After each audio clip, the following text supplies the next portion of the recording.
Anyway, all right, let's get to the kind of the next big thing here, and that's the announcement of 3 movies and that Disney is doing eras. So they put up this big graphic. I have it here in front of me, and it's got different Yeah, symbols. And explain it this to me. starts at the Old Republic, then the High Republic, Fall of the Jedi, which it would be around, the prequels, Reign of the Empire, episodes 4 through 6, Age of the Rebellion.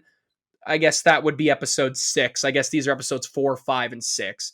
Um, but then the New Republic and the Rise of the First Order. The New Republic is taking place where Mando is now after Return of the Jedi, and the fall of Rise of the First Order would take place through episode 7 and 9. Okay, so sorry, because I'm a simpleton with this stuff. So Rise of the First Order is supposed to represent episodes 7 through 9, I correct? believe so, yeah. New Republic is TV show stuff that we're getting currently. I don't think it's necessarily meant to fit in that specific brand that all TV shows are in there, but yes, currently Boba Fett, Mando, like because the Acolyte will not be taking place in the New Republic era, but Right, and Mando is, Boba Fett did, and Ahsoka is correct, but the gotcha. Acolyte So is like, not. I believe Skeleton Crew is also the New Republic. It's between episode 6 and episode 7 when the First Order is trying to scrounge together before they get full power. Because in the beginning of episode 7, the First Order is controlling the galaxy again. So, I mean, okay, they go ahead. so where would the first two trilogies be on this timeline? Just so that way I can get like a very simple idea and I'm not So lost the here. fall of the Jedi makes sense. That's episodes 1, 2, and 3. Yeah. Okay. Gotcha. I would, and then Reign of the Empire, imagine is uh, 4 and 5, maybe, and then Age of the Rebellion would probably be 5 and 6. I believe they would all be around that timeline. So Okay. yeah. Sounds good then. So Okay. Fall of the Continue. Thank Jedi you. through Age of the Rebellion would be your prequels and your episodes 1 through 6. Nothing has Okay. come out in the Old Republic or the High Republic other than books for the High Republic. And then Gotcha. The Acolyte will EU take stuff. place in what? The EU stuff extended. No, it's canon. Oh, okay. Never mind then. Yeah, Cool. no. When Disney bought Lucasfilm, everything except the Clone Wars TV show, the movies, the Clone Wars movie was EU. Everything except that became EU. Everything after that, Rebels, every book, every comic, everything is canon. They reset it. They Okay. did that That's back in right. like Yeah. 2014. Um, Yep. I remember that now. some and they're moving a lot of people over. So they bring this big graphic up, and there's all these characters out, and I've watched a couple critics and pundits and just Star Wars geeks that I like to follow who were there, who talked about how they thought the show was over. And Kathy then says, and I watched the live stream, and Kathy says, I know you all wanted to hear about the movies. Would you like to hear about it? The fans go nuts. And she No. says, we do have movies that are happening, and she brings out 3 directors. She brings out James Mangold, which was a surprise, Yep. which was a big surprise. She brings out another thing that I haven't heard a word about anything about this Damon Lindelof stuff. I know he left, and there's supposed to be new people working on that writer's room.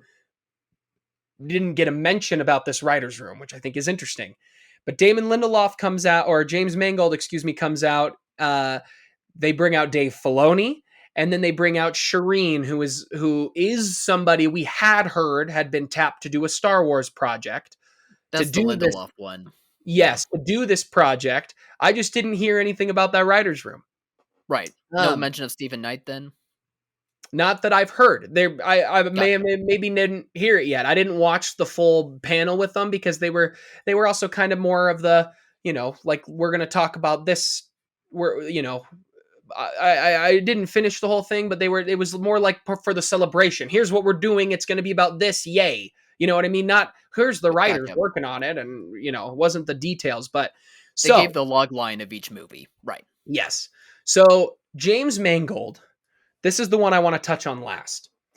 Is Okay. going director of Logan, incredible movie. Indiana Jones, which looks great. Really hope it sticks the landing, because if it doesn't, watch Kathy fire him.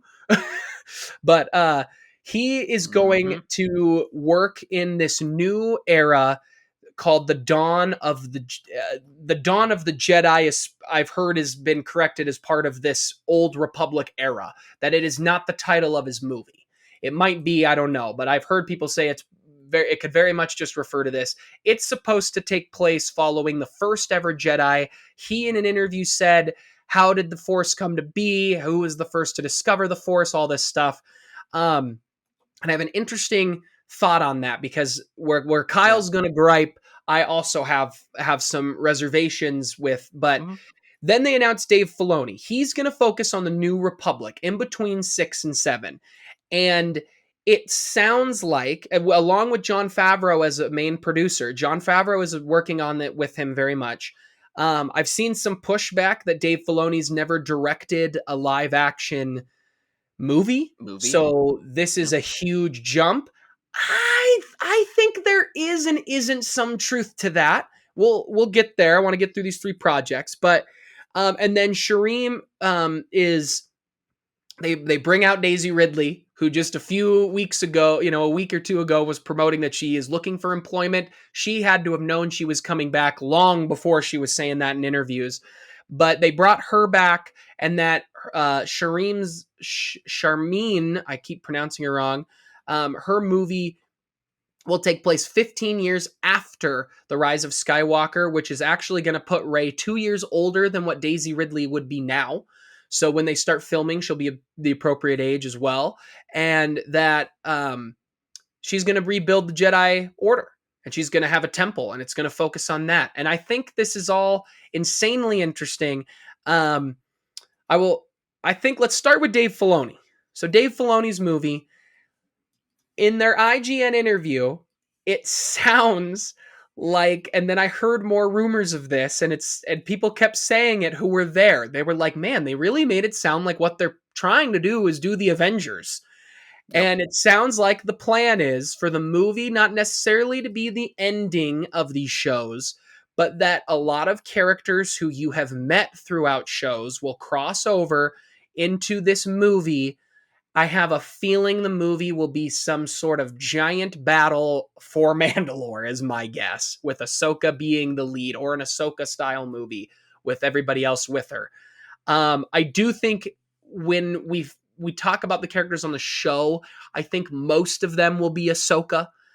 From Ahsoka, I think it'll be our Rebels crew, and then maybe Mando comes with, maybe some kids from the Skeleton Crew or something like that. But um, right now, I have some reservations. Kyle, what are your thoughts? That not everything needs to be Marvel.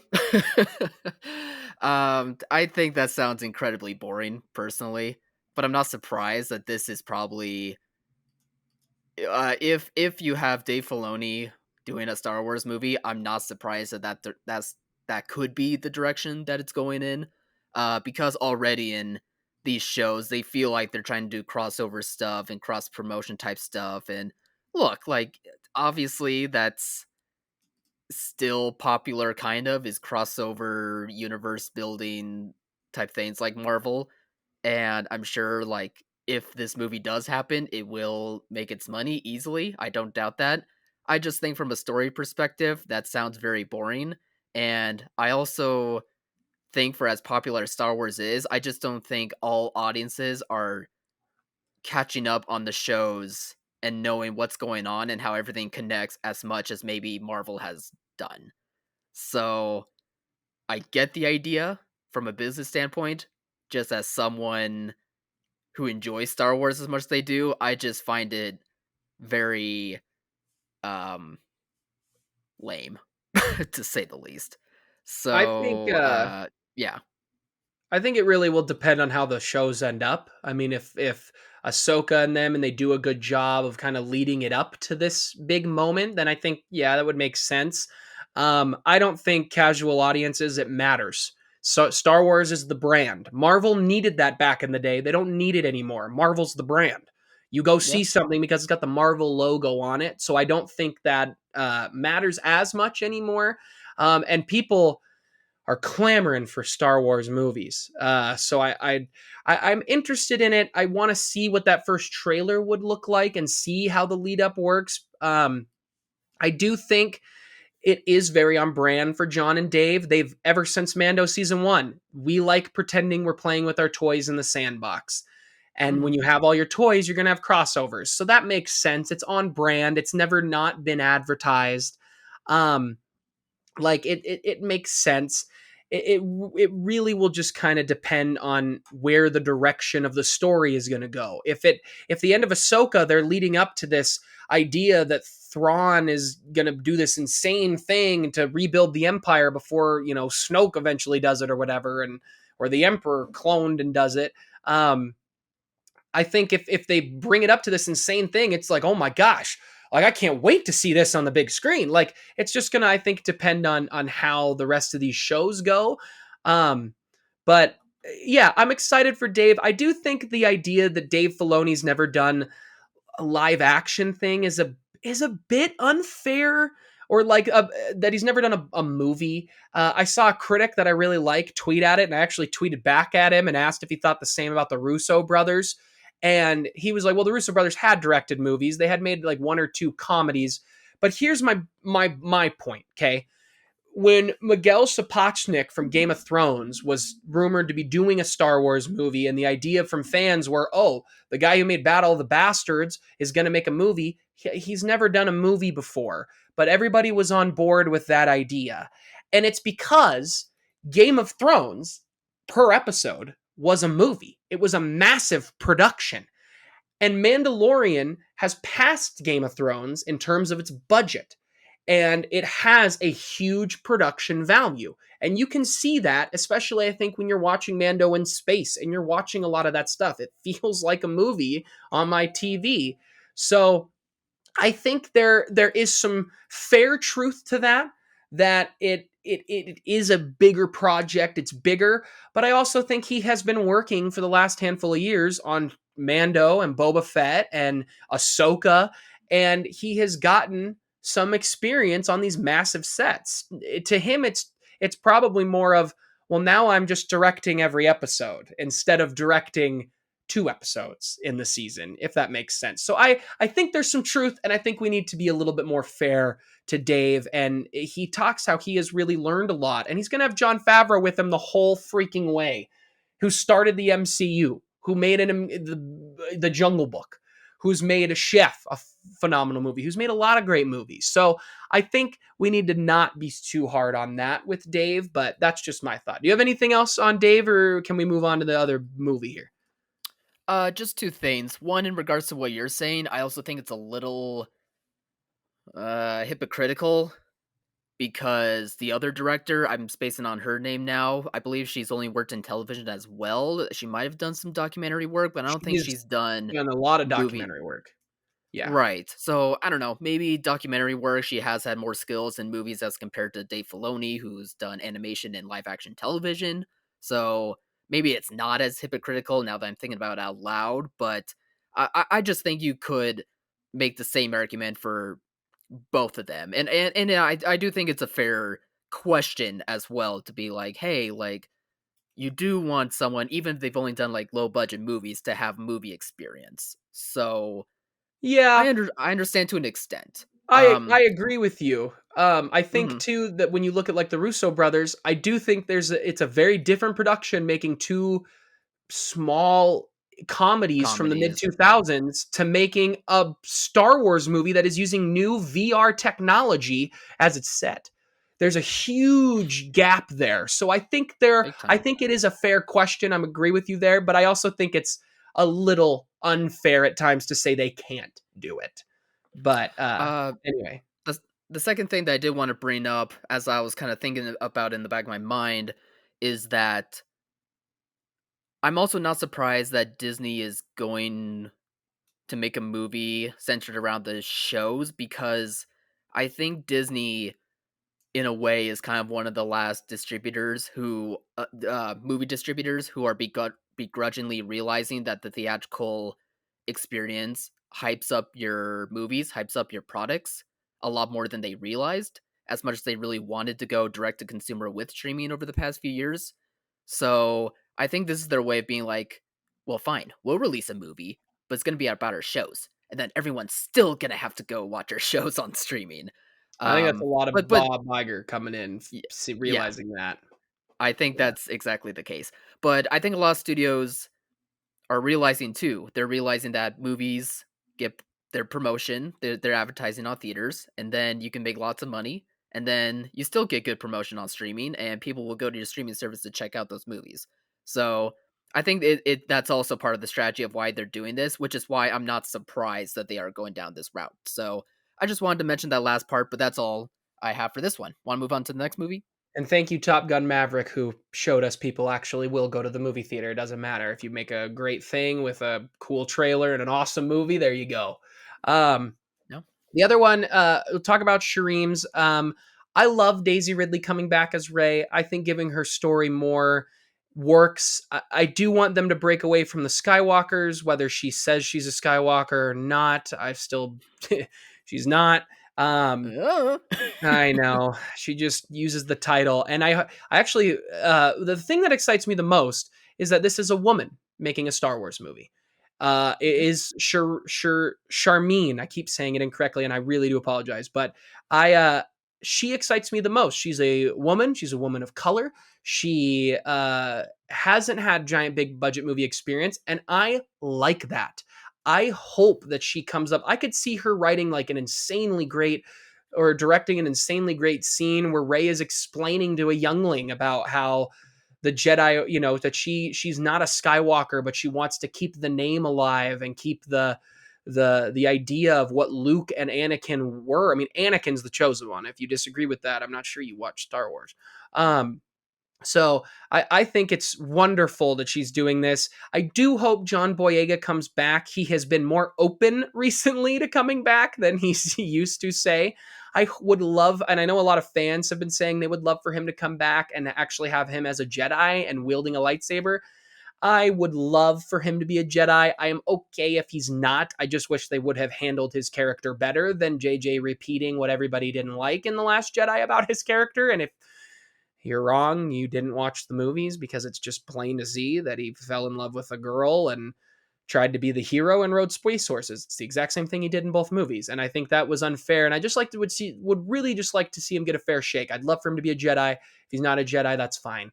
I just want to see him get another opportunity. I'm happy with Rey getting another opportunity, and I think building the Jedi Order could be a really interesting task. I hope we don't dive too far into the well of the past outside of just maybe Rey and Finn getting another story. But yeah, what do you think? Out of all the movies, this one I'm actually the most pleasantly curious about. I kind of like the idea of a Star Wars movie that gets us back around to focusing on multiple Jedi, and I hope if this movie comes to fruition, which is something that I think we're going to be saying for a long time with these three projects, but if this movie does come to fruition, that's not a story about like, oh, we're trying to build up Jedis. Oh, and something happened, and now there's only one of us left again. Let's not do that. Let's do an interesting Jedi story and have multiple Jedi's and stick with it. Let's see what happens with that growth. And hopefully it can be something different to where the Jedi act differently and are better peacekeepers than I say that they were in like the prequel trilogy and the Clone Wars. At least for me personally, that's how I've perceived it. But yeah, we've had our problems with Rise of Skywalker, obviously, but never in that movie and the other two movies do I have an issue with Daisy Ridley as Rey. I think that No, she it's did do a awesome. very good job.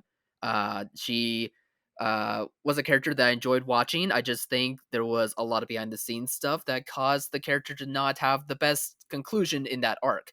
So I AJ. do I do like the idea of continuing on with her, and she seems like she's willing to come back. I'm sure the money's really good too, Well, but it she is does seem coming like back. she's yeah, it does seem like she's willing to come back, and I think that's really cool that she wants another shot at this, and I'll be curious to see how that goes.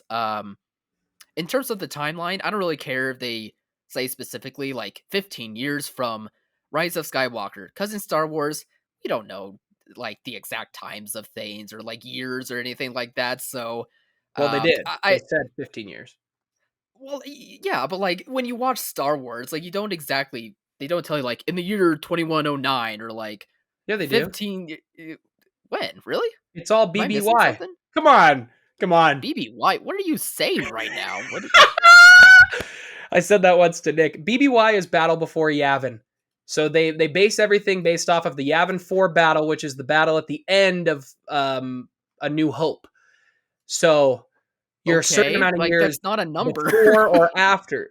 Yeah, but well, that so I don't remember the exact numbers. I don't have a great What? memory, but like Return of the Jedi, I believe in one of their text crawls, Return of the Jedi or Empire, they say so many years since the Battle of Yavin. It's that's a big point. So yeah, they do But it. that's They such just loose.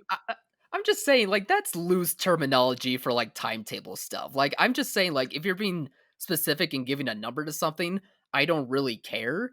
If you say like many years from Rise of Skywalker or whatever, like fine, that's cool.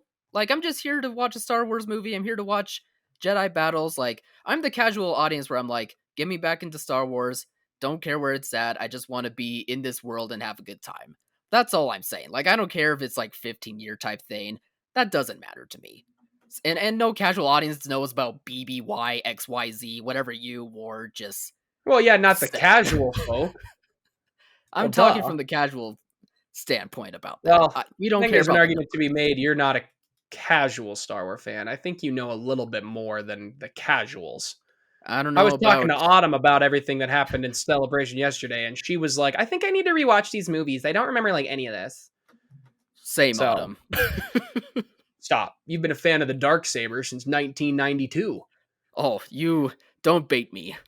So Don't you do we it. we're running out of time, but I do. This is the big one. But James Yeah, Mangold is creating a movie around the dawn of the Jedi. He referred to it as a biblical epic. He wants Ten Commandments meets I think it was Ben Hur or something like that, Frozen. or Oh, okay. one of those other movies, and talking about the first ever Jedi and all these things. So um, I know Kyle, you're going to touch on how you you don't you don't want them to reveal the mystery.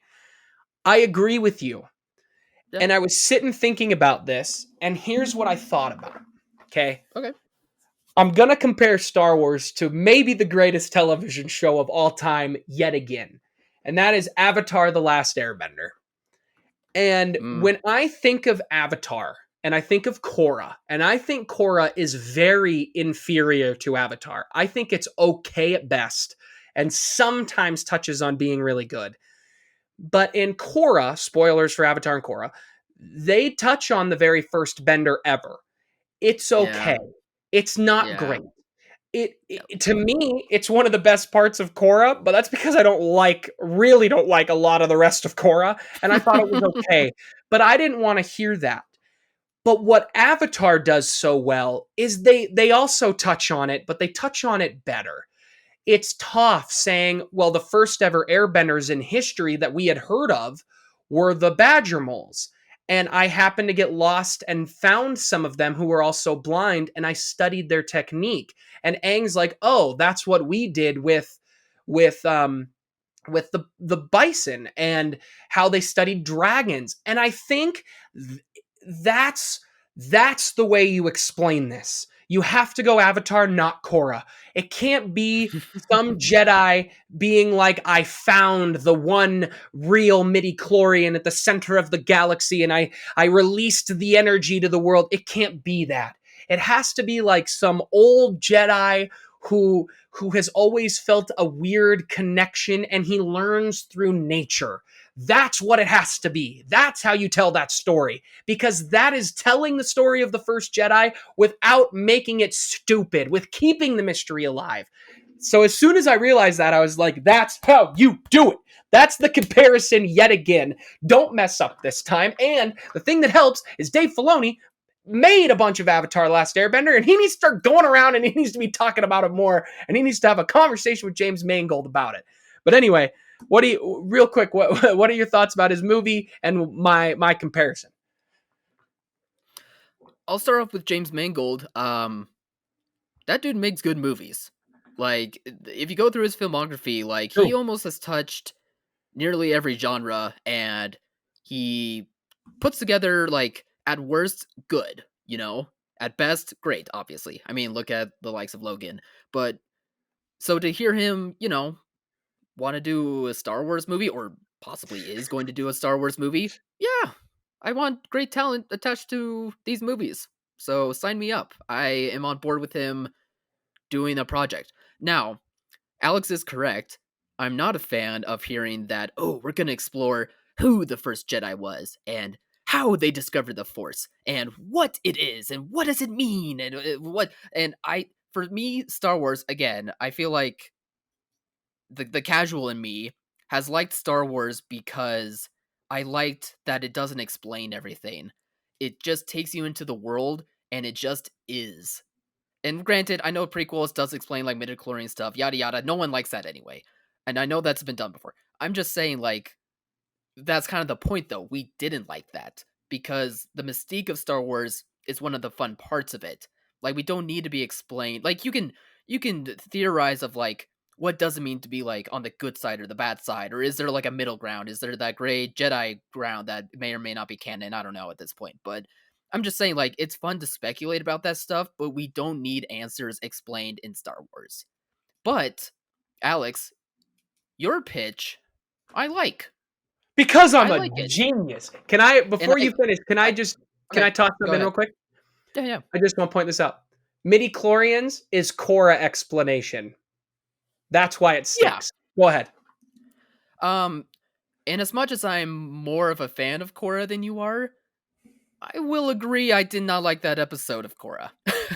Because when I get introduced to Avatar, I didn't need it explained. I just like being in there. So Just goofing around. I liked the comparison because that was kind of what was going on in the back of my mind when I was like, oh, we're gonna go down that route. So, but if it is just a story of the first Jedi, and maybe it's just starting to see how they begin training other Jedi or how they find other Jedi, okay, that could work. I could be on board with that, but I don't want everything explained to me. I That's all that agree. I need to say about that. No, I It's fun agree. because of what it is. It needs to be handled with what the original source material comes from, right? So that's why I think Korra doesn't work when it does that. It feels like when Aang meets the turtle, it's like, oh, it's like in Clone Wars, which is makes sense. Again, Dave Filoni. It's like in Clone Wars when they meet the not in Clone Wars, in Rebels, when he meets Bendu, an ancient Yeah. being who can tap into the Force, who is not light or dark, who understands the Force and understands where it comes from, but doesn't blatantly be like, well, there was one midi-chlorian set in the middle of the universe that exploded. And that's what they need to do. It needs to be a Jedi. If you're going to show me how this Jedi is the first one to ever learn the Force, he needs to learn it through nature, through Bendu, through these space whales. It's got to be through the animals. It's got to be through nature because that is what the Force is. Okay. That's what George came up with the first time, and he struggled the second time. But that's what I think. Now, James Mangold did make the Wolverine. He has made a bad movie. Okay. It's fine. But Ending he has doesn't made work. It's fine. quite a bit of really, really good things. I forgot about Ford v Ferrari, which is phenomenal. Oh, Um, Oscar nominated. Yeah. Uh, but anyway, that's our thoughts on Star Wars as we're wrapping up here. Curious what you guys think. I'm glad I got Kyle on my side on how you make mystery work. That's what you do. Now it's time to go rewatch all of Avatar and go have a good freaking time. But guys, what did you think of everything? Comment below, let us know. Remember, like, subscribe, and share. And as always, thanks for watching, man. See you guys.